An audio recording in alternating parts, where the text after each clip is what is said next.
మన ప్రభు అయిన యేసుక్రీస్తు పరిశుద్ధమైన నామంలో ఉదయకాల వాక్య జ్ఞానమును వీక్షిస్తున్న విశ్వాసులకు, సంఘమునకు, సేవకులకు, సకల పరిశుద్ధులకు దేవుని కృపయు, దేవుని సమాధానము, ఆయన మందిరంలో దీవెన మీకును మీ కుటుంబములకు కలుగునుగాక. ఆమేన్. ఉదయకాల వాక్య ధ్యానము కీర్తన గ్రంథము 107వ అధ్యాయము 13వ వచనమును ధ్యానం చేసుకుందాం. కష్టకాలమందు వారి యెహోవాకు మొరపెట్టింది, ఆయన వారి ఆపదల్లో నుండి వారిని విడిపించెను. వారి కట్లను తెంపి చీకటిలో నుండి, మరణాంధకారంలో నుండి వారిని రక్షించెను. ఆయన కృపను బట్టి, నరులకు ఆయన చేయు ఆశ్చర్య కార్యమును బట్టి వారి యెహోవాకు కృతజ్ఞతాస్తుతులు చెల్లించుదురుగాక. ఆమేన్. ఇశ్రాయేలీయులను దేవుడు విడిపించి నడిపించి వారిని వాగ్దాన భూమి అయిన దేవుడు సిద్ధపరిచిన స్వాస్థ్యమైన మంచి దేశంలోకి నడిపించే సమయంలో దేవుడు వారికి చేసిన ప్రతి మేలును, ఉపకారములను వారు మర్చిపోయిన వారుగా ఉన్నారు. అలాగ ఉండినప్పుడు వారి జీవితంలో ఆపదలు, శోధనలు, కష్టములు, సముద్రపు తరంగములను పోలిన, తుఫానును పోలిన కష్టకాలములు వారికి వచ్చి ఉన్నారు. ఆ సమయంలో వారు దేవుని ఆజ్ఞకు లోబడక మహోన్నతుని తీర్మానము తృణీకరించినందున ఆయన ఆయాసం చేత వారిని కృంగజేశాడు. అనగా దేవుడు హృదయపూర్వకంగా ఎవరికి బాధను, కష్టము కలుగజేయడు. కానీ వారు మరీ ఎక్కువగా దేవుని ఆశ్రయించినట్లుగా ఆయన చేసిన ప్రతి మేలును, ఉపకారములను, విడుదలను, విమోచనను, సంరక్షణను, పోషణను, కాపుదల అనుగ్రహించి దాన్ని జ్ఞాపకం చేసుకొని ఆయన నామమందు విశ్వాసం ఉంచుటలో వారు స్థిరముగా ఉండాలని, ఆయన నామం నమ్ముకొని ఆయన వైపు తిరిగి ప్రతి విషయంలో ఆయన కృతజ్ఞతాస్తుతులు, స్తోత్రము చెల్లిస్తూ మా దేవుడు మాకు తోడుగా ఉన్నాడు అన్న నమ్మకము వారిలో మరి స్థిరముగా, విశ్వాసముగా మారునట్లు దేవుడు కొన్నిసార్లు వారికి గుణపాఠము నేర్పడానికి, వారిని గుణపరచడానికి ఆ నడిపించు మార్గంలోనే, వారు ప్రయాణం చేయు మార్గంలోనే దేవుని సన్నిధి వారికి తోడుగా ఉండినప్పటికీ జీవదాత అయిన దేవుని గురించి వారు మొర్రపెట్టగానే మర్చిపోయినప్పుడు ఆయనను జ్ఞాపకము చేసుకుంటూ ఇలాగూ కొన్నిసార్లు వారికి ఏ సహాయం లేని సమయంలో వారు ప్రార్థించినట్లుగా, ఎటు దిక్కుతోచని స్థితిలో ఉన్నప్పుడు వారు దేవునికి శ్రమ చేత వారి ప్రాణము కరిగిపోయినప్పుడు, తరంగములు పైకెత్తినప్పుడు శ్రమకు తాళలేక వారు యెహోవాకు మొరపెట్టారని 28వ వచనంలో రాయబడి ఉంది. ఎటు తోచక ఉన్న సమయంలో ఆయన వారి ఆపదల్లో ఉండి వారిని విడిపించాడు. ఎందుకనగా దేవుడు ఏర్పరచుకున్న ప్రజలు, దేవునికి స్వాస్థ్యమైన ప్రజలు ఆయన విడివడు, ఎడబాడు. శరీర సంబంధముగా, మానవ సంబంధముగా, మంటిని పోలిన వారముగా ఉన్న మనం తొట్టిల్లిపోతూ ఉంటాం, తప్పిపోతూ ఉంటాం. కాబట్టి ఆ ఎటు దిక్కుతోచని స్థితిలో, ఆపదలో ఉన్నప్పుడు, శ్రమ చేత వారి ప్రాణము కుంగిపోయినప్పుడు దేవుడు వారి జీవితంలో రేగిన ఆ తుఫానును, సాదృశ్యమైన శోధనలు, ఇబ్బందులు, అనారోగ్యములు, కష్టములు, దిక్కుతోచని స్థితిలో ఉండినప్పుడు మనము దేవునికి ప్రార్థన చేయాలని వాక్య భాగము మనతో మాట్లాడుతూ ఉన్నాడు దేవుడు. అందువలన వారి కట్లను తెంపి 14వ వచనంలో చీకటిలో నుండి, మరణాంధకారం నుండి వారిని రప్పించాడు. కష్టకాలమందు వారి యెహోవాకు మొరపెట్టినట్లుగా చేశాడు. వారు పడిన గుంటలో నుండి వారిని విడిపించెను అని దేవుని వాక్యంలో రాయబడి ఉంది. ఎందుకనగా ఇశ్రాయేలీయులు 105వ అధ్యాయంలో ఇలాగూ దేవుని వాక్యంలో ఆయన చేసిన ప్రతి మేలును, ఉపకారములను వారు జ్ఞాపకం చేసుకున్నట్లుగా ఏలయనగా 42వ వచనంలో, 105వ కీర్తన 42వ వచనంలో, ఏలయనగా తన పరిశుద్ధ వాగ్దానమును తన సేవకుడైన అబ్రహామును జ్ఞాపకం చేసుకుని తన ప్రజలను సంతోషంతోనూ తాను ఏర్పరచుకున్న వారిని ఉత్సాహధ్వనితో ఆయన వెలుపలికి రప్పించినట్టు రాయబడి ఉంది. అందువలన మనము కూడా కొన్ని సమయంలో ఎటు దిక్కుతోచని స్థితిలో ఉంటాం, ఏ సహాయం లేని వారిగా ఉంటాం. దానికి కారణము 78వ కీర్తనలో ఇశ్రాయేలీయులు ఆయన నామందు విశ్వాసం ఉంచకపోయిరి, 22వ వచనం 72వ కీర్తనలో వారు దేవుని యందు విశ్వాసం ఉంచకపోయిరి, ఆయన దయచేసిన రక్షణ యందు నమ్మిక ఉంచలేదు. కొన్నిసార్లు మనము సేవకులుగా కానీ విశ్వాసులుగా కానీ దేవునికి పరిచయం చేయ విషయంలో మనము ఆతృతగా ఉంటాం, కానీ దేవుణ్ణి మర్చిపోతూ ఉంటాం. ఎందువలన అంటే మనుష్యులు మనల్ని కొనియాడినప్పుడు మనకు శ్రమ కలుగుతుంది, కానీ మనం అందువల్ల దేవుని మెప్పును మనం ఆపేక్షించే వారముగా ఉండి పరిచర్య కొనసాగించాలి. దేవుని మెప్పును కోరినప్పుడు అది దేవునికి అయిష్టమైనది, అది దేవుని మెప్పును కోరనప్పుడు అది దేవునికి అయిష్టంగా ఉంటుంది. మనుషుల మెప్పుకు మనం బానిసలుగా అయిపోతూ ఉంటాం. మనం చేసే ప్రతి పని అందరూ ఎంత బాగుందో, ఎంత బాగా చేస్తున్నారు, అబ్బో వీరి పరిచయం చాలా గొప్పది అన్నప్పుడే మన హృదయంలో ఒక అతిశయం వస్తుంది. ఆ ముళ్ళును అపోస్తలుడైన పౌలు గారు నాలో ఒక ముళ్ళు ఉంది అంటారు. ఆ ముళ్ళును తీసివేయాలని ముమ్మారు పరిచయ గర్వం అనబడిన అతిశయం అనబడిన ఆ ముళ్ళును తీసివేయాలని ముమ్మారు ప్రార్థన చేస్తాడు.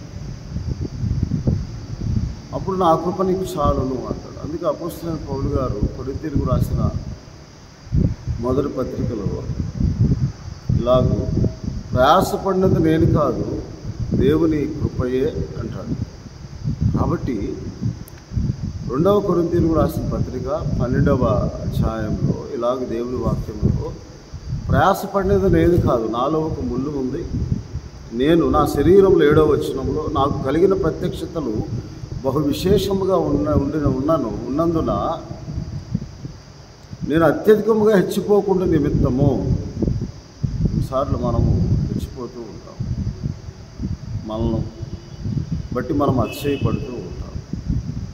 దేవుడు చేసిన మేలు జ్ఞాపకం చేసుకుని దేవుని యందు విశ్వాసం ఉంచడం క్షణమాత్రంలో మనం తొట్టిల్లిపోయి మనము మనుష్యుల మెప్పును ఆపేక్షించేవారుగా ఉంటాం. కానీ ఆ సమయంలోనే మనము హెచ్చిపోకుండా, గర్వపడకుండా, అతిశయపడకుండా మనల్ని మనము తగ్గించుకొని ఇది దేవుని వల్ల కార్యం అంటాడు. అందుకే నన్ను నలగొట్టుటకు సాతాను యొక్క దూతగా ఉంచబడి అది నా యొద్ద నుండి తొలగిపోవాలని నా విషయమై దాని విషయమై ముమ్మారు ప్రభువును వేడుకుంటుని, అందుకు నా కృప నీకు చాలును అని ఆయన నాతో చెప్పాను. ఆ కృప నీకు చాలును అని చెప్పిన ఆ కృప మన పక్షంగా ప్రయాసపడినట్లుగా మనము ప్రార్థన చేయాలి. అందువలన 1 కొరింథీయులకు రాసిన పత్రిక 15వ అధ్యాయంలో దేవుని వాక్యంలో ఇలాగ రాయబడి ఉంటుంది. 1 కొరింథీయులకు రాసిన పత్రిక 15వ అధ్యాయము 10వ వచనంలో, అయినను నేనేమై ఉన్నానో అది దేవుని కృప వల్లనే అయి ఉన్నాను, మరియు నాకు అనుగ్రహింపబడిన ఆయన కృప నిష్ఫలం కాలేదు, వారందరికంటే ఎక్కువగా నేను ప్రయాసపడితేనే అంటున్నాడు. మిగతా అపోస్తలుల కంటే నేను ఎక్కువగా ప్రయాసపడ్డాను, కానీ ఆ ప్రయాసము తాను స్వకీయముగా తాను ప్రయాసపడినది కాదు, దేవుని కృప వలన. అందువల్ల ప్రయాసపడేది నేను కాదు, నాకు తోడై ఉన్న దేవుని కృప. మనకు దేవుడు తోడుగా ఉంటాడు. ఆ కృప మనకు చాలు, నీ కృప నాకు చాలు ప్రభు అని దేవుని మహింపరిచేవారంగా మనం ఉండినప్పుడు, అందువల్ల మనం చదువుకున్న కీర్తనల గ్రంథం 70 దేవుని యందు వారు విశ్వాసం ఉంచకపోయేది, ఆశ కొలది అడుగుతూ దేవుని శోధించారు అని 78వ కీర్తనలో రాయబడి ఉన్నది.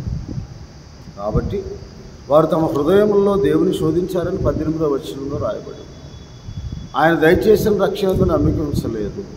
వారు ఆశ తీరక మునిపే వారు దేవుని మరలా శోధించారు. అవసరం ఉన్నప్పుడు మాత్రమే దేవునికి ప్రార్థన ఇచ్చారు, ముఖస్థుతి చేశారు, నోటితో బొగ్గారని 37వ వచనంలో 178వ కీర్తనలో. అయినా కానీ దేవుడు ఏమాత్రము కోపం రేపుకొనక, ఉగ్రతను రేపుకొనక వారు కేవలం శరీరులై ఉన్నారని, విసరి వెళ్ళి మరలిరాని గాలి వలె ఉన్నారని, మాటి మాటికి పరిశుద్ధ దేవుడైన ఇశ్రాయేలు వారి పరిశుద్ధ దేవుడైన యెహోవాను సంతాపం పుట్టించి దేవుని శోధించిరి. అయినను ఆయన వారి హృదయము ఆయన ఎడల స్థిరముగా లేకపోయినప్పటికీ 107వ కీర్తనలో ఎటు దిక్కుతోచిన సమయంలో కూడా వారి ఆపద కాలంలో ఆయన మొరపెడుతూ ఉన్నారు. కానీ అది ముఖస్థుతిగా నోటితో బొంకువారుగా ఉన్నారు. కాబట్టి దేవుడు ఆయనను తాను ఏర్పరచుకొని తాను చేసిన వాగ్దానం, అబ్రహాంతో చేసిన పరిశుద్ధ వాగ్దానం జ్ఞాపకం చేసుకొని వారు నడిపించి, వారు ఎటు దిక్కుతోచని స్థితిలో ఉన్నప్పుడు కూడా దేవుడు వారిని నిమ్మలమైన ప్రదేశంలో వారు కోరిన రేవుకు వారు నడిపించాడని 107వ కీర్తన 30వ వచనంలో రాయాలి. ఎప్పుడైతే మనము దేవుని మెప్పును ఆపేక్షించేవారుగా ఉన్నప్పుడు ఆ సమయంలో దేవుడు తిరిగి మరలా ఆయన మార్గంలో మనం నడిపింపు చేయడానికి పాపులకు తన మార్గంలో ఆయన బోధించును అంటారు. మనం కొన్నిసార్లు ఎటు దిక్కుతోచని స్థితిలో 25వ కీర్తనలో 11, 12, 13 వచనాలు, నేను ఏకాకిని బాధపడేవాడు ప్రభా, ఇటు దిక్కుతోచని స్థితిలో ఉన్నా, నా బాధను వేదనను కనుగొను ప్రభు, నా పాపను క్షమించు ప్రభు అని మనం హృదయపూర్వకంగా ప్రార్థన చేయాలి. అప్పుడు ఆయన మన కట్లను బంధకములు తెప్పివేస్తాడు. ఆయన వాక్కుని పంపి ఆయన బాగు చేశాడండి. కీర్తన గ్రంథము 107వ అధ్యాయం 20వ వచనంలో కష్టకాలం మందు వారి యెహోవాకు మొరపెట్టినప్పుడు ఆయన తన వాక్కును పంపి వారిని బాగు చేశాను. ఆయన వాక్యము మనల్ని ఆదరించే వాక్యం. మన ప్రార్థన ఆయన సన్నిధికి చేరినప్పుడు తనకు అనుకూలమైనదని మన జీవితంలో నెరవేరుస్తాడు. ఆయన పంపిన వాక్కు నిష్ఫలముగా మరలక దేవుని చిత్తంకు అనుకూలమైనదని మన జీవితంలో నెరవేర్చబడుతున్నాను అని నమ్మి విశ్వసించి మనం ఎటు దిక్కుతోచని స్థితిలో కట్లలో బంధకముల్లో ఉన్నప్పుడు మనలను జ్ఞాపకం చేసుకుంటే అలలు లేగినప్పుడు నీటి వరదలను మనల్ని ముంచివేసిన కీర్తన గ్రంథం 69వ అధ్యాయంలో ఇలాగ దేవుని వాక్యంలో రాయబడి ఉన్నది. మొదటి 2 వచనాల్లో 69 కీర్తన గ్రంథం 69వ దేవా జలములు నా ప్రాణం మీద పొరలుచు ఉన్నది, నన్ను రక్షింపు, నిలిపిన అగాధ గంగ ఊబిలో నేను దిగిపోవచ్చు, అగాధ జలములో దిగిపోవచ్చున్నాను, వరదలు నన్ను ముంచివేయచ్చున్న, నేను మొరపెట్టి చేత అలసి ఉన్నాను, నా గొంతుకి ఎండిగిపోయి నా దేవుని కొరకు కనిపెట్టి చేత నా కన్నులు క్షీణించిపోయి ఉన్నవి. 5వ వచనం దేవా నా బుద్ధిహీనతనే నీకు తెలిసి ఉన్నది, నా ప్రాణం నీకు మరుగైనవి కావు ప్రభువా. అనుకూల సమయంలో నేను ప్రార్థిస్తున్నాను తండ్రి. ఈ వరదలు, నీటి వరదలు, పొరులుచున్న వరదలు, కష్టములు, అనారోగ్యం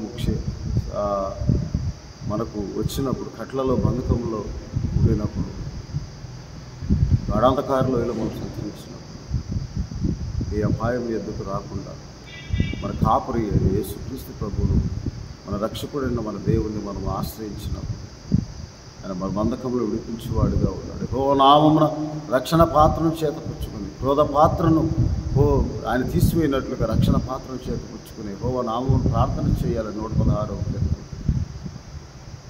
ఆయన నా కట్లను తెంపి ఉన్నాడని 116వ కీర్తనలో ఇలాగ రాయబడి ఉంది. నా బంధకముల నుండి నన్ను విడిపించాడని 116వ కీర్తనలో రాయబడి. ఆయన ప్రమాణం చేసి ఉన్నాడు, ఆయన మాట తప్పని దేవుడు అని నమ్మి విశ్వసించి 116వ కీర్తన 17వ వచనం నీవు నా కట్లు విప్పి ఉన్నావు, నేను కృతజ్ఞతార్పణ అర్పించేది, యెహోవా నామమున ప్రార్థన చేసేది, నా ప్రాణములకు యెహోవా నీవు క్షేమ విస్తరింప చేసి ఉన్నావు. మరణ బంధకములు 116వ కీర్తన 3వ వచనం నన్ను చుట్టుకొని ఉండినప్పుడు, నా పాతాళపు వేదనలు నన్ను పట్టుకొని ఉండను, శ్రమయ దుఃఖము నాకు కలిగినప్పుడు యెహోవా దయచేసి నా ప్రాణం విడిపింపమని యెహోవా నామమును బట్టి నేను మొరపెట్టి తిని, యెహోవా దయాళుడు నీతిమంతుడు మన దేవుడు, వాత్సల్యత గల దేవుడు కాబట్టి నేను కృంగి ఉండగా ఆయన రక్షించు దేవుడు. నా ప్రాణం యెహోవా నీకు క్షేమమును విస్తరింపజేసి ఉన్నాడు. మరణము నుండి నా ప్రాణమును కన్నీళ్లు విడకుండా, నా కన్నులు జారిపడకుండా నా పాదం తప్పించి ఉన్నావు. సజీవుల దేశంలో యెహోవా సన్నిధిని కాలం గడుపుతునని, ఎందుకనగా ఆయన నా మొరలను విన్నపంలో ఆలకించి ఉన్నాడు. నా జీవితకాలం అంతా నేను ఇలాగ ఆయన స్తుతించేదనని చెప్పి రక్షణ పాత్రను చేతపుచ్చుకుని యెహోవా నాకు చేసిన ఉపకారం లాంటి నేనేమి చెల్లించును, ఆయన నామమున ప్రార్థన చేసేదని యెహోవాకు మొక్కుబడులు చెల్లించేదని. అప్పుడు ఆయన బంధకములను కట్లను తెంపి మన ప్రాణము విడిపించి మనలను కన్నీరు విరవకుండా, మన కన్నులు జారిపడకుండా మన పాదములను ఆయన తప్పించి దేవుడై ఉన్నాడు. కాబట్టి ఎటు దిక్కుతోచని స్థితిలో మనం కొన్నిసార్లు ఆ సమయంలో మన దేవుని ఆశ్రయించినాం. యెహోషాపాతు వల్ల 2వ దినవృత్తాంతం 20వ అధ్యాయం 12వ వచనం యెహోవా మా దేవుడా నీవే మా దిక్కు అని ప్రార్థించి ఆయనే మన దిక్కు, మనకు ఆశ్రయం. ఆయన దిక్కునకు చూసిన ఆత్మను ఎత్తుకొనిచున్నానని 25వ కీర్తన 1వ వచనం. మన ప్రాణం ఎత్తుకొని, మన మనసును ఎత్తుకొని, పూర్ణ హృదయంతో, పూర్ణ ఆత్మతో యథార్థముగా మనం దేవుని వేడుకున్నప్పుడు మనకు సంభవించినవి మనకు సంభవింపక మునిపే ఆయనకు తెలుసు. దాన్ని విడిపించడానికి మనం ప్రార్థన చేయాలి, విడుదల పొందడానికి ప్రార్థన చేయాలి. దేవుని మెప్పును అపేక్షించే వారంలో మనము దేవునికి ప్రార్థన చేస్తున్నాం. ఆయన మనల్ని విడిపిస్తాడు, ఆదరిస్తాడు, బాగు చేస్తాడు, కృప చూపుతాడు, సహాయం చేయ దేవుడు ఎల్లప్పుడూ సిద్ధంగా ఉంటాడు. క్షమించడానికి సిద్ధంగా ఉన్న దేవుడు, సహాయం చేయడానికి సిద్ధంగా ఉన్న దేవుడు. దినమంతే నా చేతులు చాపి ఉన్నాను అంటాడు. కాబట్టి మనం కూడా ఆయన తట్టు మన చేతులు ఎత్తి మనం ప్రార్థన చేసి ఆయన ఆశ్రయించిన ఆయన తన వాక్కును తనకు అనుకూలమైన దాన్ని ఏది అవసరం మన జీవితంలో, ఆరోగ్య విషయంలో, ఆర్థిక విషయంలో, సమస్యల విషయంలో, ఎటు దిక్కు తోచని స్థితిలో ఉన్నప్పుడు నీవే మా దిక్కు ప్రభు అని మనం ప్రార్థన చేసినాం. దేవుడు తప్పక మన పరిచర్యలను, మన ప్రార్థనలను, మన విశ్వాసం యొక్క ఫలమును ఆయన అనుగ్రహించి దేవుడై ఉన్నాడని మనం జ్ఞాపకం చేసుకుని అలాగూ ప్రార్థించి దేవుని మహింపరిచేవారు ఉండాలని ఉదయకాల సమయం వారు మొరపెట్టారని వినిపించారు. తుఫాను రేగినప్పుడు, అలలు ముంచివేయుచున్నప్పుడు, నీటి వరదలు ముంచివేయుచున్నప్పుడు అనుకూల సమయంలో మనం ప్రార్థన చేస్తున్నాం. ఆయన మనల్ని పైకి లేవనెత్తే దేవుడు, మనల్ని చూచుచున్న దేవుడు, సహాయం చేయటికి ఎల్లప్పుడూ సిద్ధంగా ఉన్న దేవుడు. అయ్యా నీకు ఆయాసకరమైన నా జీవితంలో ఉన్నది ప్రభు, దాన్ని తీసివేయి ప్రభు. నా నోటి మాటలు, నా హృదయ ధ్యానం నీ దృష్టికి అంగీకారం సహాయం దయచేయి ప్రభు. ప్రార్థించి మనం తగ్గించుకొని దీనత్వం ధరించుకొని ప్రార్థన చేసినాం. దేవుడు తప్పక గొప్ప కార్యములు, అద్భుతములు, ఆశ్చర్యకరమైన సహాయం మనకు అనుగ్రహించి దేవుడే ఉన్నాడు. ఉదయకాల సమయంలో వాక్య ధ్యానం ద్వారా దేవుడు మనతో మాట్లాడు. కాబట్టి మనం విడువక ఎడబాయక వదలక విడిక నిత్యము కాపాడుచున్న దేవుడు మనం ఆశ్రయించి ఆయన సహాయంను వేడుకుంటు ద్వారా మనము ఆ సహాయం మనం బలపరుస్తూ, బాగు చేస్తూ, బ్రతికిస్తూ ప్రార్థన చేస్తూ ప్రభువా నీకు స్తోత్రాలు తండ్రి. కృపగల దేవుడా, మహోన్నతుడా, ఉదయకాల సమయంలో ఈ వాక్య ధ్యానం ద్వారా వీక్షిస్తున్న ప్రతి కుటుంబం, ప్రతి వ్యక్తిని మీరు దర్శించండి. అనారోగ్యంతో ఉన్న బిడ్డలను దర్శించండి, ముట్టి స్వస్థపరచండి. ఆర్థిక ఇబ్బందులు ఉన్న బిడ్డలను జ్ఞాపకం చేసుకోండి. గర్భఫలం కొరకు ఎదురు చూసిన బిడ్డలు జ్ఞాపకం చేసుకోండి. వివాహం కొరకు ఎదురు చూసిన బిడ్డలు జ్ఞాపకం చేసుకోండి. ఉద్యోగ ప్రయత్నంలో ఉన్న బిడ్డలు జ్ఞాపకం చేసుకోండి. ఉద్యోగంలో ప్రభా పోస్టింగ్ కొరకు ఎదురు చూస్తున్న బిడ్డలను జ్ఞాపకం చేసుకోండి. ప్రతి విషయంలో మీ సహాయం అనుగ్రహించి ప్రభా మీ కృపలో జ్ఞాపకం చేసుకోండి. మా ప్రభు, మా దేవ, మా ప్రార్థన ఆలకించు.